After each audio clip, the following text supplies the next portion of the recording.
Radhe Radhe friends. ओम गम गणपते नमः। ओम नमो भगवते वासुदेवाय। जय माता दी। 16 या 17 अप्रैल चैत्र नवरात्रि की महाअष्टमी कब है? जाने सही तिथि, कन्या पूजन का मुहूर्त और पूजा विधि।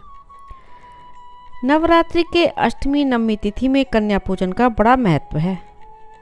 ऐसा कहा जाता है कि कन्या पूजन के बिना नवरात्रि व्रत अधूरा माना जाता है। आइए जानते हैं कन्या पूजन की सही तिथि। चैत्र नवरात्रि के 9 दिनों में माँ दुर्गा के 9 अलग अलग स्वरूपों की पूजा आराधना का बड़ा महत्व है। नवरात्रि के पहले दिन कलश स्थापित किया जाता है, इसलिए साथ ही नवरात्रि की अष्टमी और नवमी दोनों दिन कन्या पूजन और हवन इत्यादि के कार्य बेहद शुभ माने जाते हैं।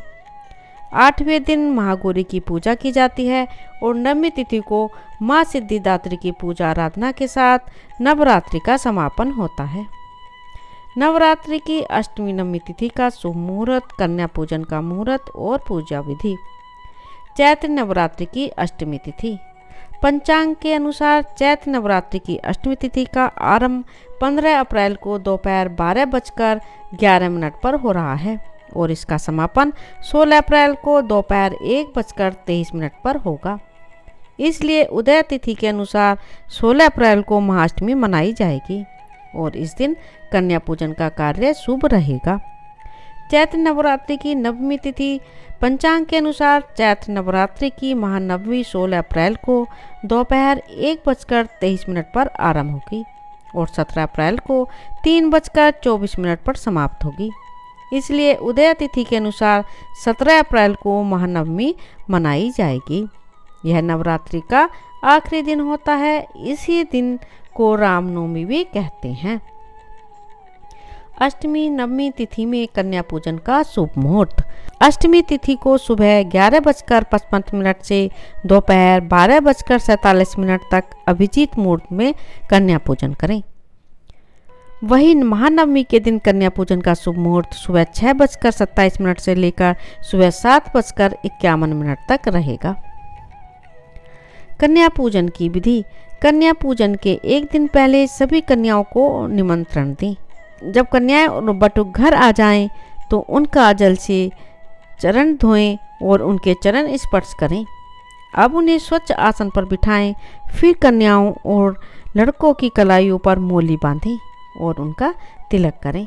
इसके बाद उन्हें भोजन खिलाएं। कन्या पूजन के लिए हलवा और पूड़ी का प्रसाद तैयार करें। बच्चों को प्यार से भोजन खिलाएं और अंत में उन्हें उपहार दें। उनके चरण स्पर्श करके ही उनको फिर से आने का निमंत्रण दें। कन्या पूजन से जुड़ी विशेष बातें। कन्या पूजन के दिन 9 से अधिक कन्याओं को आमंत्रित करना शुभ होता है। 2 साल की कन्याओं को कुमारी कहा जाता है। ऐसा कहा जाता है कि इनके पूजन से घर की दरिद्रता दूर होती है और सभी बाधाओं से छुटकारा मिलता है। 3 साल की कन्याओं को त्रिमूर्ति का रूप माना जाता है। कहते हैं 3 साल की कन्या की पूजा करने से घर में सुख समृद्धि और खुशहाली बनी रहती है।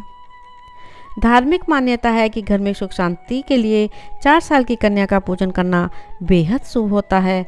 5 साल की कन्या को रोहिणी कहा जाता है। इनकी पूजा करने से सभी रोग दोषों से छुटकारा मिलता है। 6 साल की कन्या को कालिका का रूप माना जाता है। इनका पूजन करने से सभी कार्यों में सफलता मिलती है। 7 साल की कन्या को चंडिका कहा जाता है।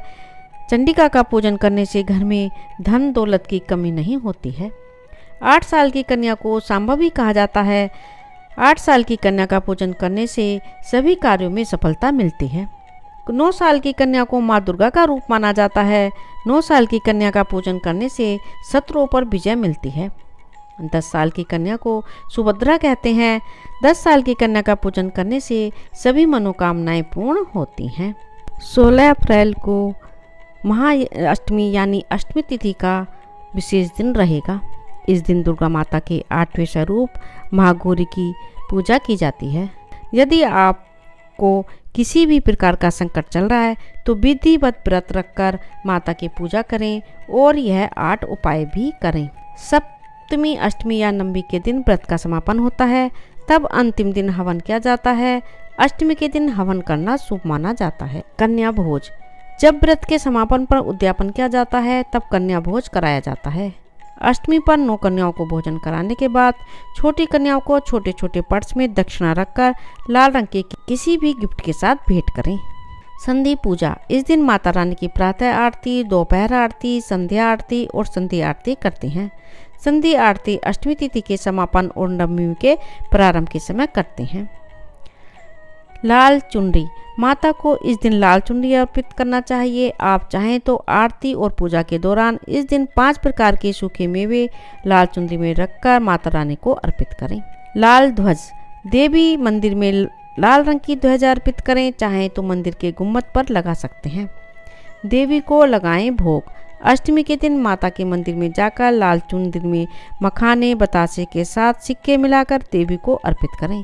इसके साथ ही देवी को मालपुए और खीर का भोग भी लगाएं। शनि मुक्ति के लिए करें पूजा, अष्टमी और नवमी तिथि पर शनि का भी प्रभाव रहता है। इस दिन माता को अच्छे से आराधना करने से शनि के प्रभाव से माता रक्षा करती हैं। सुहागिनों को दें श्रृंगार का सामान, इस दिन सुहागिन स्त्री को चांदी की बिछुआ, कुमकुम से भरी चांदी की डिबिया, पायल, अम्बे माता का चांदी का सिक्का और अन्य श्रृंगार की सामग्री भेंट करें। जय माता दी। राधे राधे। ओम नमो भगवते वासुदेवाय। यदि आपने इस चैनल को अभी तक सब्सक्राइब नहीं किया है तो प्लीज़ सब्सक्राइब करें, ज़्यादा से ज़्यादा शेयर करें और लाइक करें।